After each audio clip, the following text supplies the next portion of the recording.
दोस्तों आज के इस शानदार वीडियो में मैं सौरभ गुप्ता आप सभी का स्वागत करता हूं। दोस्तों अगर आप देख रहे होंगे इस समय एग्ज़ाम्स का माहौल धीरे धीरे बनना शुरू हो गया है। बहुत सारे नोटिफिकेशन धीरे धीरे आना शुरू हो गए हैं और कुछ एग्ज़ाम्स के एग्ज़ाम डेट भी आ गए हैं। अगर आपको पता होगा जो एनटीपीसी का फाइनल स्टेज का एग्ज़ाम है उसकी भी एग्ज़ाम डेट जुलाई के महीने में आ गई है। जो लोग यूपी से बिलोंग करते हैं वो लोग जानते हैं कि यूपी में जो पीईटी एग्ज़ाम होना है उसकी भी डेट आ चुकी है। ये अगस्त के महीने में आयोजित किया जाएगा। चूँकि दोस्तों यहाँ पर यूपी में अभी इलेक्शंस आने वाले हैं, इस वजह से ये मानकर चलो कि दिसंबर से पहले पहले आपके बहुत सारे एग्ज़ाम जो है कंडक्ट कर दिए जाएंगे। तो अब वो समय आ चुका है कि आपको लॉकडाउन, कोरोना इन सब चीज़ों से दिमाग से निकाल कर अब आपको पूरा फोकस कर देना है अपनी तैयारी को करने में। शुरू करते हैं आज के सबसे पहले क्वेश्चन से। सबसे पहला क्वेश्चन बना है कि जून 2021 में किस इंस्टीट्यूट ने study on not for profit hospital model in India नामक रिपोर्ट को जारी किया है? तो यहाँ पर दोस्तों राइट आंसर हो जाएगा नीति आयोग। ऑप्शन नंबर ए इसका राइट आंसर हो जाएगा। हाल ही में नीति आयोग ने इस रिपोर्ट को पब्लिश किया है। दोस्तों आप जैसा कि जानते होंगे इंडिया जैसे देश में इलाज अभी भी बहुत महंगा है। नॉर्मल मीडियम क्लास फैमिली के लिए इलाज अभी भी बहुत महंगा पड़ रहा है। इस वजह से गरीब जनता के लिए नॉट फॉर प्रॉफिट हॉस्पिटल यानी कि ऐसे हॉस्पिटल्स इंडिया में बनाए जाएं, इस रिपोर्ट में बताया गया है जिसमें कि कोई प्रॉफिट का उम्मीद ना रखा जाए, बस जितना बिल आए उतना ही उस खर्चे पूरे हो जाएं। तो यहाँ पर not for profit hospital model in India इस रिपोर्ट को हाल ही में नीति आयोग ने लॉन्च किया है। तो ऑप्शन नंबर ए इसका राइट आंसर हो जाएगा। इसमें आप देख सकते हो study on the not for profit hospital model in India, इसको हाल ही में रिलीज़ किया गया है। अब इसमें दोस्तों कई बार एग्ज़ाम में पूछा जाता है, जैसे कि एनटीपीसी में कई बार पूछा गया है। नीति का फुल फॉर्म आपसे अगर पूछे तो national institution for transforming India, ये इसका फुल फॉर्म हो जाएगा।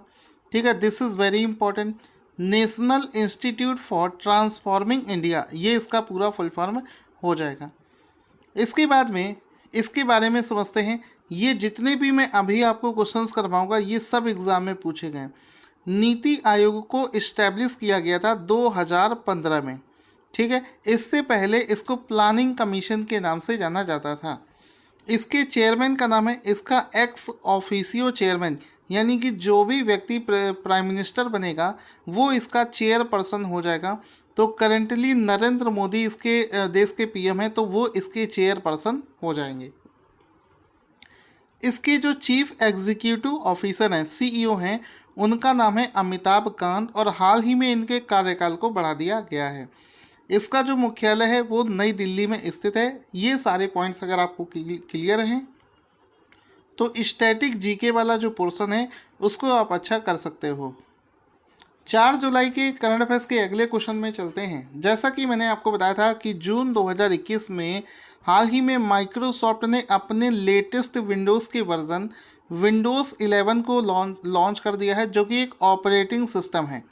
ठीक है, अब यहाँ पर क्वेश्चन बनता है कि यह किस प्लेटफॉर्म के माध्यम से एंड्रॉयड ऐप को भी सपोर्ट करेगा। यानी कि अभी तक अगर आप अपने लैपटॉप पर किसी एंड्रॉयड ऐप को चलाना चाहते हैं तो वो नहीं चलता था।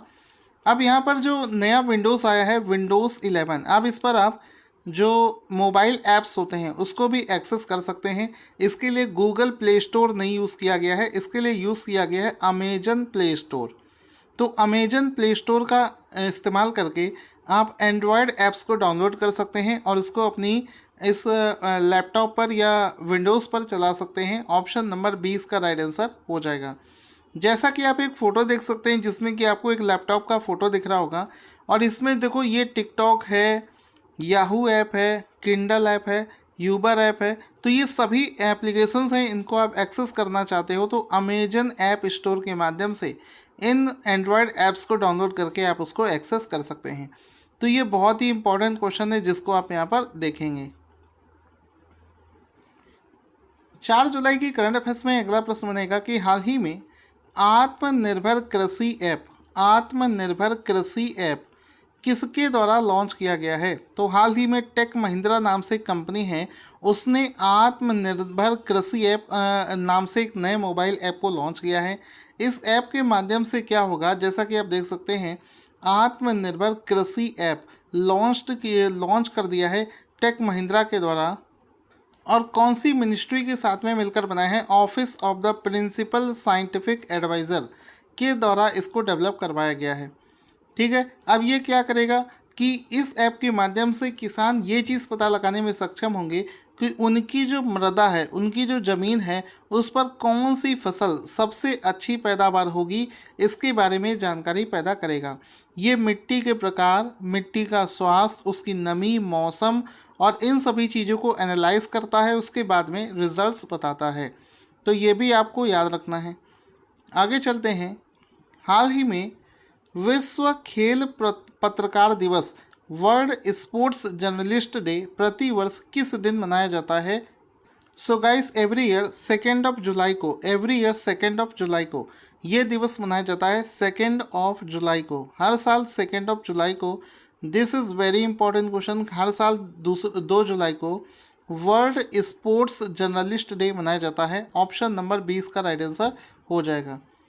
इसमें आप देख सकते हैं वर्ल्ड स्पोर्ट्स जर्नलिस्ट डे हर साल 2 जुलाई को मनाया जाता है। आगे चलते हैं। अब दोस्तों, जैसा कि आप सभी जानते हैं कि जब भी कोई दिवस वाला क्वेश्चन आता है, हम पुराने दिवस के कुछ इंपॉर्टेंट क्वेश्चंस का रिवीजन कर लेते हैं। जैसा कि हम लोग शुरू करते हैं 3 मई से। 3 मई को हर साल वर्ल्ड प्रेस फ्रीडम डे मनाया जाता है और इस बार 3 मई को इस दिवस का थीम था information as a public good. International fire fighters day, अंतर्राष्ट्रीय अग्निशमन दिवस, हर साल 4 मई को मनाया जाता है और इस बार इसका थीम है अनकवरिंग अस्थमा मिसकॉन्सेप्शंस। ये इसका राइट आंसर हो जाएगा। इसके बाद में आता है हमारा कि वर्ल्ड हैंड हाइजीन डे, विश्व हाथ स्वच्छता दिवस, ये 5 मई को मनाया जाता है और इसका जो थीम है वो है second save lives, clean your hands. International day of midwives, 5 मई को ये भी मनाया जाता है। इसका जो थीम है follow the data, invest in midwives. ठीक है, इसके बाद में आ जाता है, आगे चलते हैं हम लोग 8 मई वाले पे। प्रवासी पक्षी दिवस हर साल 8 मई को मनाया जाता है और इसका जो थीम है वो है सिंग फ्लाई सोर लाइक अ बर्ड।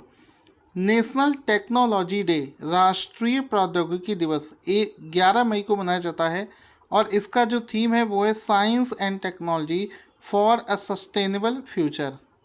दोस्तों, कोरोना के समय में जैसा कि आप सभी जानते हैं, नर्स का बहुत बड़ा रोल रहा है। तो मेरे हिसाब से ये वाला क्वेश्चन आपके एग्ज़ाम के लिए इम्पोर्टेंट रहेगा।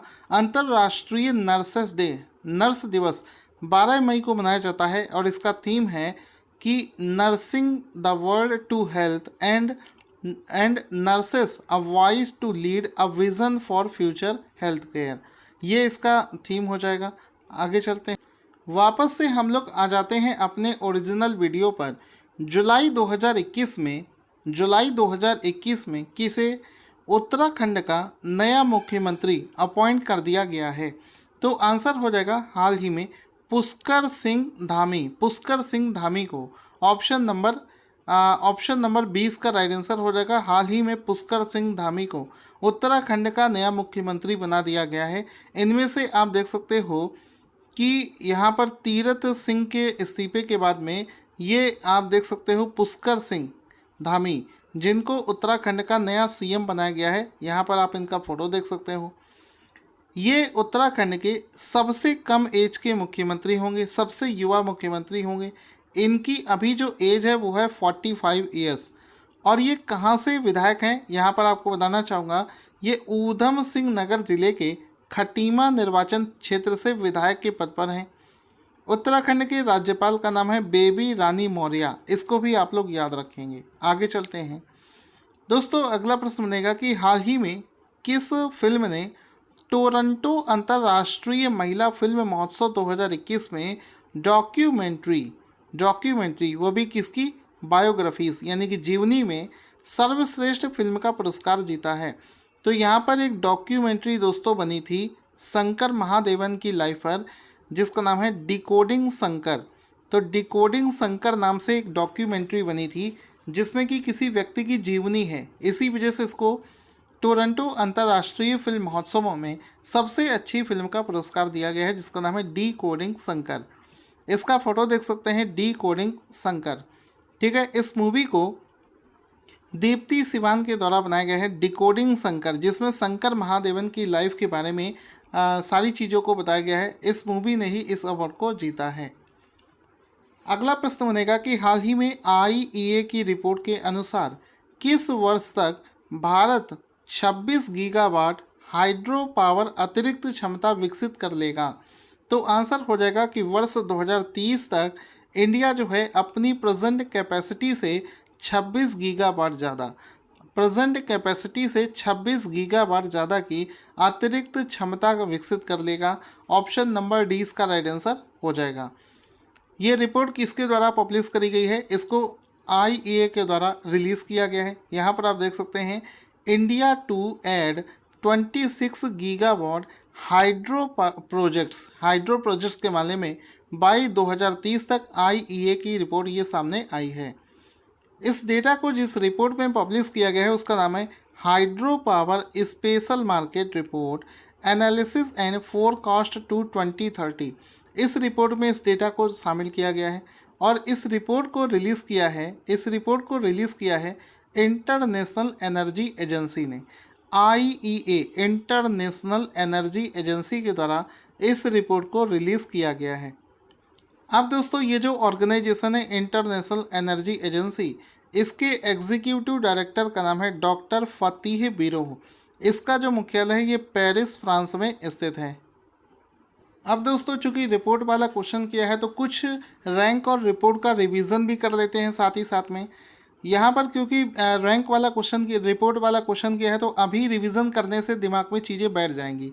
जैसे कि यहाँ पर वर्ल्ड प्रेस फ्रीडम इंडेक्स 2021 में इंडिया की 142वीं रैंक है और नॉर्वे की पहली रैंक है। स्मार्ट सिटी मिशन स्कीम में झारखंड को पहला स्थान दिया गया है और इस स्कीम को मिनिस्ट्री ऑफ अर्बन हाउसिंग के द्वारा रिलीज़ किया गया था। आयुष्मान भारत योजना को अप्लाई करने में कर्नाटका पहले स्थान पर आया है। इंश्योरेंस टेक्नोलॉजी मार्केट के मामले में इंडिया दूसरे स्थान पर आता है और चाइना इसमें पहले स्थान पर आता है। हाल ही में रिलीज़ किए गए EY renewable energy country attractiveness index में इंडिया तीसरे स्थान पर आता है और अमेरिका पहले स्थान पर आता है। हाल ही में migration and development brief report के लार्जेस्ट रेसिपिएंट ऑफ रेमिटेंस इन 2020 कौन सा है? तो रेमिटेंस प्राप्त करने के मामले में भारत पहले स्थान पर आता है, ये यहाँ पर गलत लिखा है। इसके बाद में आता है चैंडलर गुड गवर्नेंस इंडेक्स 2021।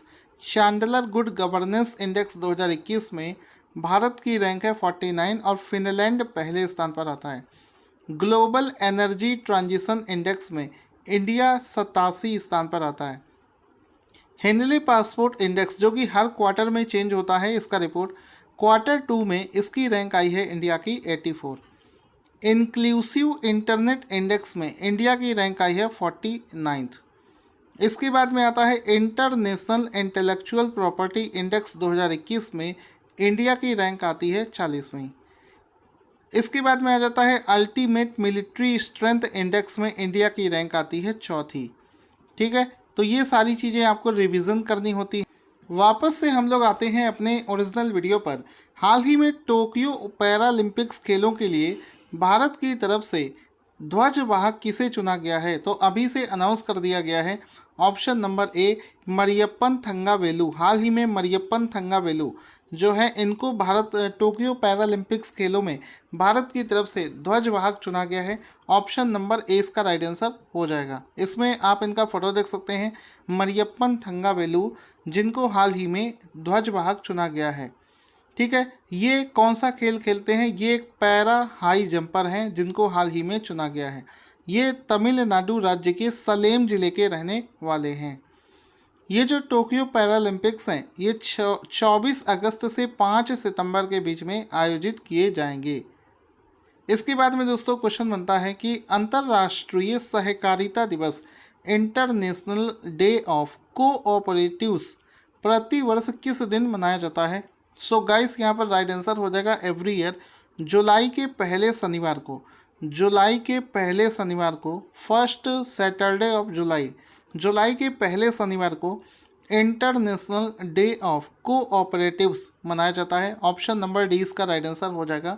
इसमें आप देख सकते हो इंटरनेशनल डे ऑफ कोऑपरेटिव्स जुलाई के पहले शनिवार को मनाया जाता है। इस बार जुलाई का जो पहला शनिवार है वो 3 जुलाई को पड़ा है, तो कह सकते हैं कि वर्ष 2021 में ये दिवस जो है 3 जुलाई को मनाया जा रहा है।